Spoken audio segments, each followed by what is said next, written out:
Welcome to Sparking Equity, a podcast highlighting strategies to ensure all students succeed. I'm Pedro Noguera, Dean of the Rossier School of Education. And I'm Louis Freedberg, Executive Producer of this podcast. Louis, this is the first time we're actually doing this in the same room. So welcome to USC campus. Great to be here, Pedro.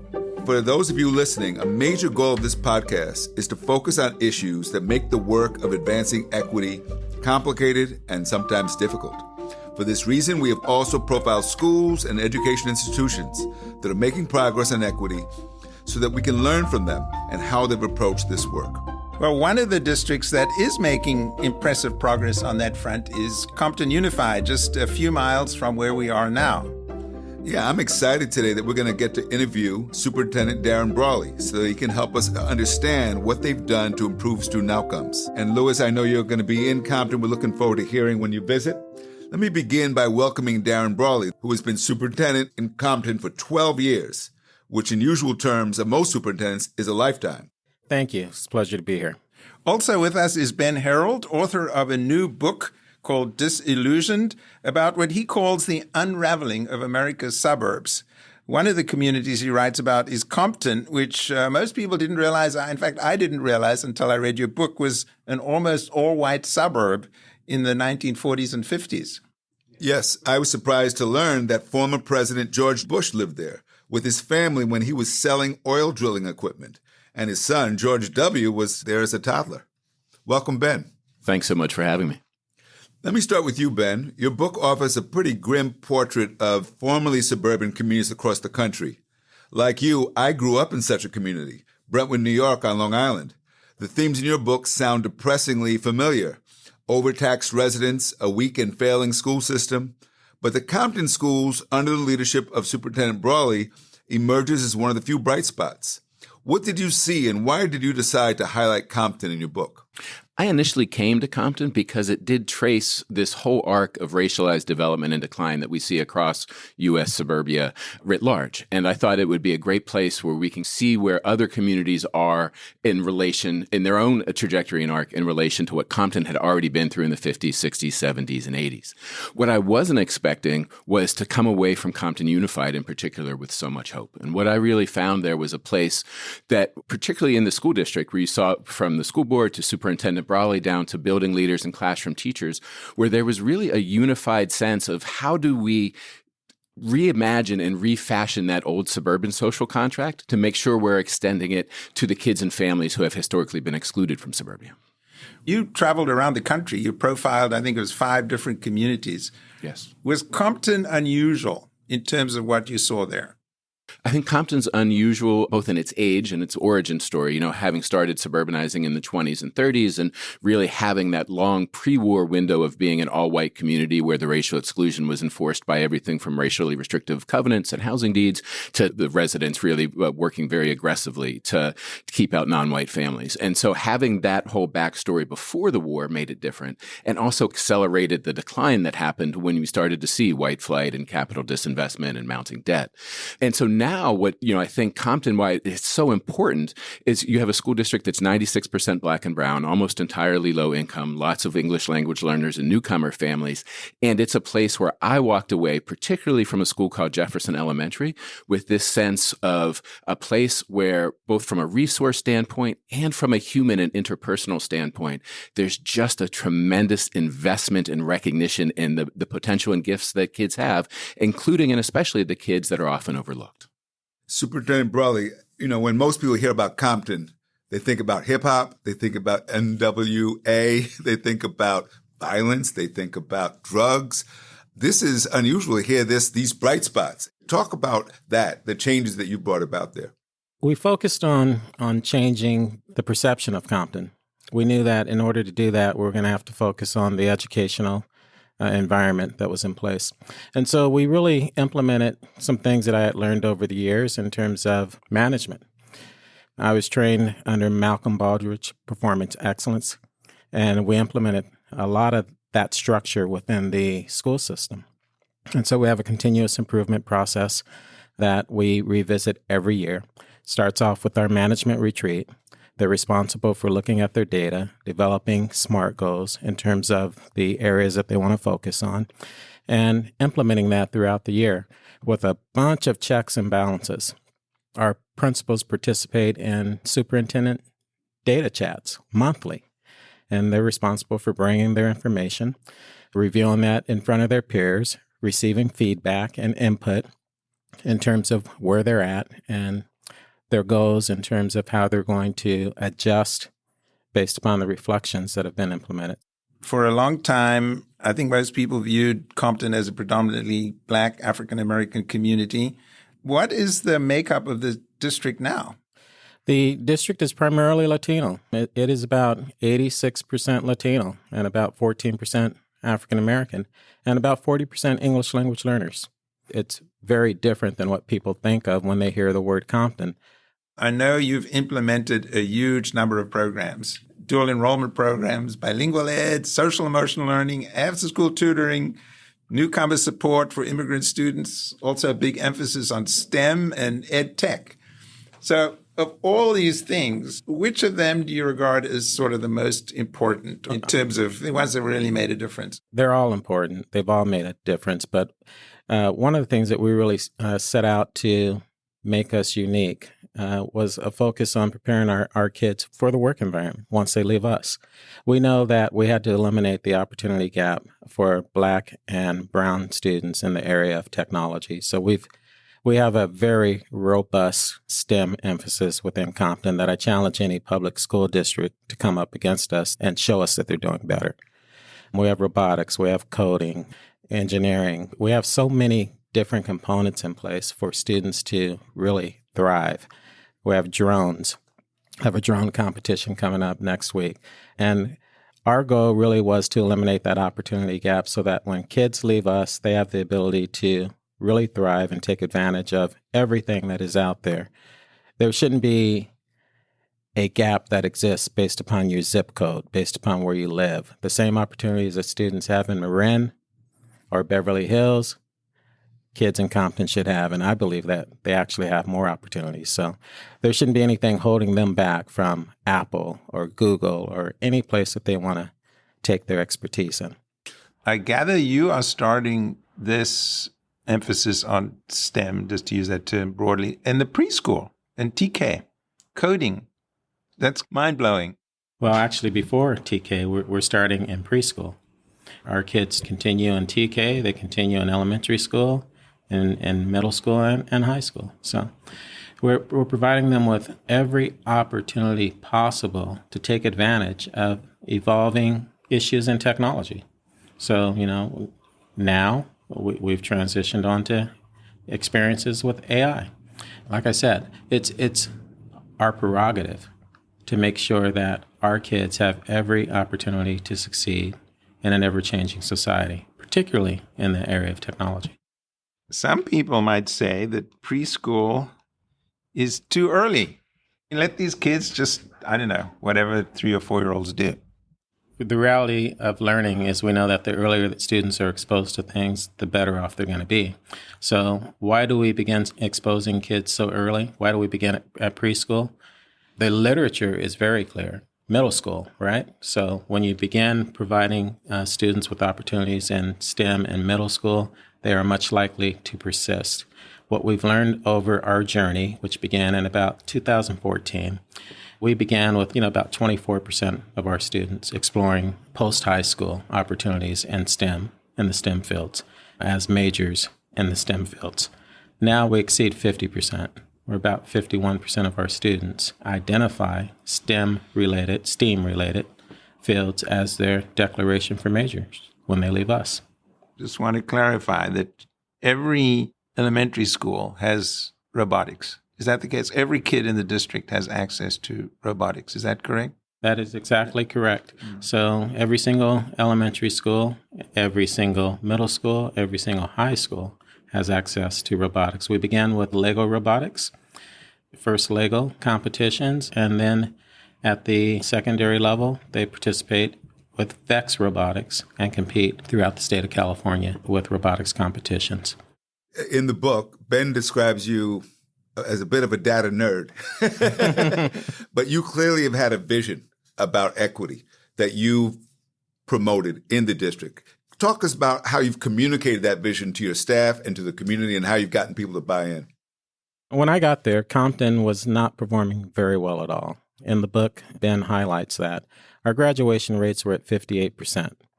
Our dropout rates were extremely high, and our performance indicators were almost non-existent in terms of what students were achieving on state assessments. And so we put in a process to really focus on that. And it's a process that is a trickle-down process. It begins with the superintendent's data chats with the site administrators. Site administrators are responsible for taking that back to their teams at their school site, their site leadership teams, the specialists that are involved. And it's something that we're constantly benchmarking our performance against. You know, we benchmark our performance against LAUSD, against Paramount, against Bellflower, against Downey. These are all neighboring school districts, Neighboring right? school districts, right. Linwood School District. And when we first started out, they were all kicking our tail. And now, when you look at the dashboard indicators, we're beating the vast majority of them. Have we achieved everything that we want to? Not yet, but we're consistently getting better, and that's all about our continuous improvement journey. Ben, let me bring you back in because there was a time in this country we thought the suburbs were nirvana. You know, that's where you go to get a better life. The middle-class American dream lives there. But your story, your book, Disillusion, tells us that's not what's happening, particularly in many of the communities you profile. And I just wonder, how do we explain? Is this an economic story, or is this really a story about changing demographics? I think, as in many American issues around equity, is both. And it's the way those overlap and interact. And so Penn Hills, where I grew up and attended school in the 80s and 90s, is a great example of this. So my family's white. I'm white. We moved in the 1970s when the community was still 90% white. And it was a place that worked really, really well for us, especially in the public schools. That sense of disconnect between white teachers and administrators and predominantly black children and families, it wasn't the case back then. It was all white leadership and administration, but it was all white families as well. And I saw myself reflected in my teachers' eyes, reflected in the gifts and the grace that they gave me.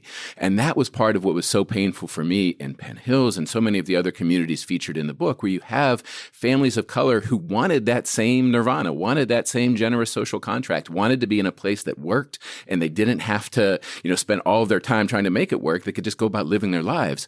And what happened again and again and again was seeing these issues where it could be discipline, where racial disparities in discipline, things like dress codes, where kids are getting suspended for wearing braids, and totally these cultural mismatches that shouldn't have happened, but continue to fester and linger and really seem to kind of pervade the system, where you have this profound sense of, hey, this is not what I signed up for. This is not what I organized my life around, and I'm not sure what to do next.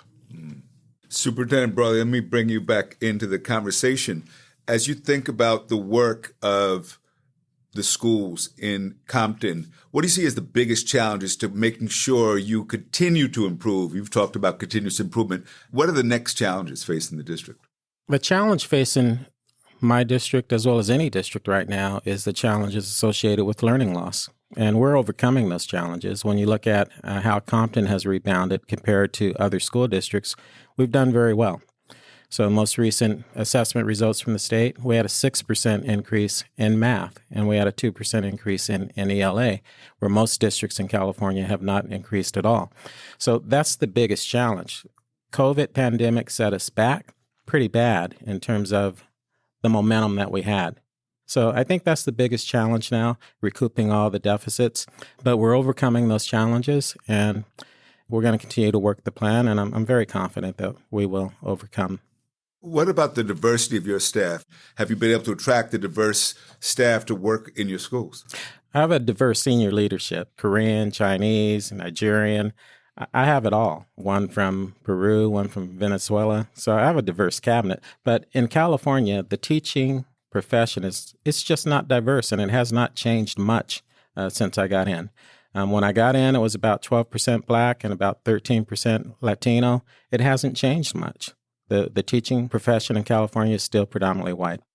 Ben, you profiled the Hernandez family in Compton, and one of the things that struck me about that was their aspirations.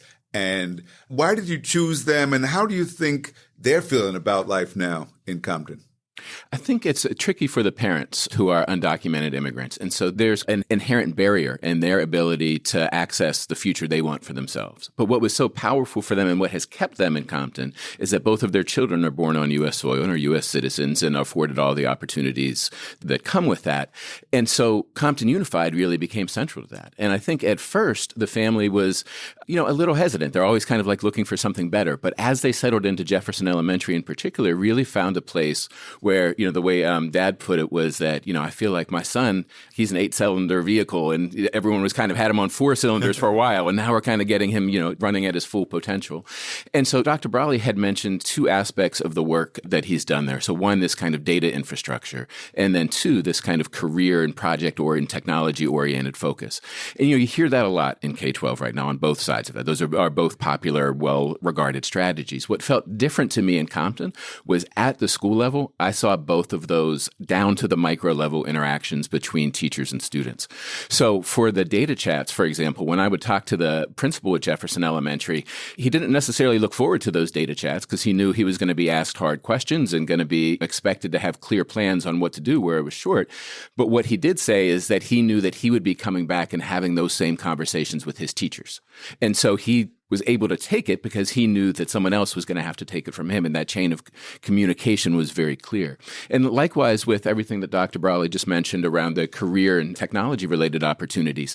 Jacob Hernandez, who I followed starting when he was in 4th grade at Jefferson, I got to see him do robotics competitions, engineering challenges, mock trials. He started his own class newspaper. He was doing individual personalized passion projects. He was doing tech support for his classmates.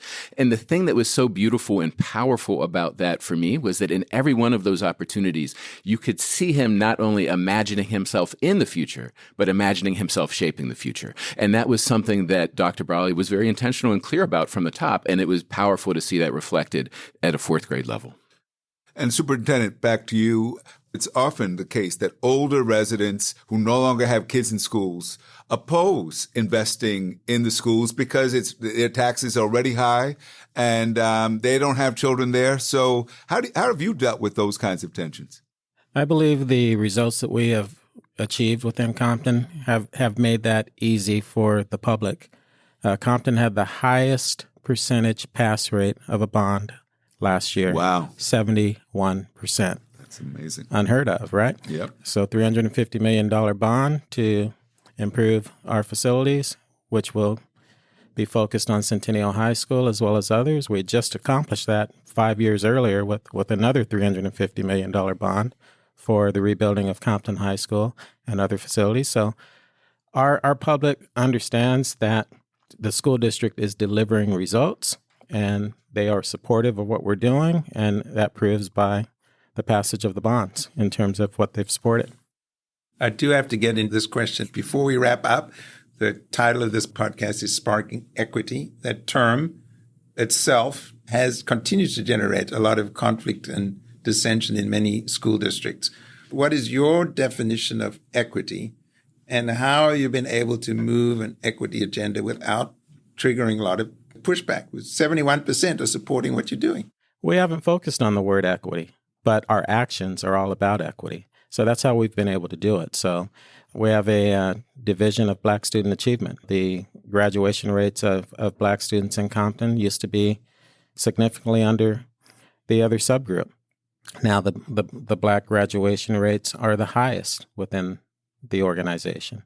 Our A through G results for African American students used to lag significantly. Now they're lagging a little bit. We know what we need to focus on in terms of the missing pieces, and one of that is foreign languages that they're not doing as well in, particularly Spanish. So now there's a focus on that. So for me, equity is doing what you need to do for individuals that need assistance to become on par with their other student groups. Thank you for the report, Dr. Brawley. And Louis, I know you're going to be in Compton. We're looking forward to hearing when you visit. This is a good note on which to end the podcast. It wraps up, I think, both a story of disillusionment in some places, unfortunately Penn Hills is one of them, but also of hope. in Compton. And it's a reminder that while equity work is challenging for lots of reasons, with the right focus and leadership, we can, in fact, make progress. So I want to thank our guest, Darin Brawley, Superintendent of Compton. Ben Herald, author of Disillusioned, 5 Families and the Unraveling of American Suburbs. And thanks to our producer, Kobe McDonald, and consulting producer, Stephen Smith. We also appreciate the support from the Hewlett Foundation and School Services of California, who sponsored this week's episode. Please let us know of other school districts doing a good job in advancing an equity agenda without a lot of conflict. And be sure to sign up wherever you listen to your podcast for the next episode of Sparking Equity. I'm Louis Freedberg. And I'm Pedro Noguera. Thanks for listening.